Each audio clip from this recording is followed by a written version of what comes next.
নতুন product create করার জন্য আপনাকে প্রোডাক্ট ম্যানেজমেন্টের ভেতরে যেতে হবে। প্রোডাক্ট ম্যানেজমেন্টের ভেতরে প্রোডাক্ট ক্রিয়েট এখানে যেতে হবে। এখানে যাওয়ার পর অ্যাড নিউ প্রোডাক্ট এই বাটনে ক্লিক করতে হবে। এখানে আপনি যে স্টোরটা দিয়েছেন আপনার একটা স্টোর হলে এখানে অটোমেটিক সিলেক্ট থাকবে, আর একাধিক থাকলে এভাবে একটা ড্রপ ডাউন আসবে। আপনি যে ক্যাটাগরি দিয়েছেন সেই ক্যাটাগরি এখানে সিলেক্ট করবেন, যে ক্যাটাগরির প্রোডাক্ট ক্রিয়েট করবেন এখানে ক্যাটাগরিটা সিলেক্ট করবেন। এখানে প্রোডাক্টের নাম দিবেন। এখানে আপনি কালার, সাইজ, ইউএম মানে ইউনিট অফ মেজারমেন্ট এগুলো যদি দিতে চান এখানে সিলেক্ট করে দেবেন, তবে এগুলো ম্যান্ডেটরি না।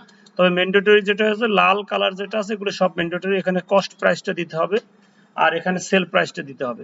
আর এখানে যেটা স্টক কোয়ান্টিটি আছে এটা ইনিশিয়াল স্টক, এখানে আপনি ইচ্ছা করলে এখানে ইনিশিয়াল স্টক দিতে পারেন। আপনার যদি সাইজ ভেরিয়েন্ট থাকে অর্থাৎ প্রোডাক্ট একটা বিভিন্ন সাইজের আছে, আপনি এখানে প্লাসে ক্লিক করে করে আপনি এখানে বিভিন্ন সাইজ কালার দিয়ে দিয়ে আপনি প্রোডাক্ট এন্ট্রি দিয়ে যেতে পারবেন। এখানে স্টকটা ইনিশিয়াল স্টক এটা দেওয়া জরুরি না, এটা ইনিশিয়াল অবস্থায় আপনি যদি দিতে পারেন, অথবা আপনি পারচেজ পেজে গিয়ে আপনি স্টক ইন করাতে পারবেন। আর যদি ওয়ারেন্টি গ্যারান্টি থাকে এখানে ওয়ারেন্টি গ্যারান্টি দিতে পারবেন।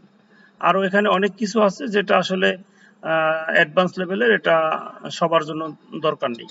একদম বেসিক যেটা আমরা ভিডিওতে দিয়েছি সেটা একদম বেসিকটা দিয়ে আপনি সেভ দিয়ে দেবেন, প্রোডাক্ট তৈরি হয়ে যাবে।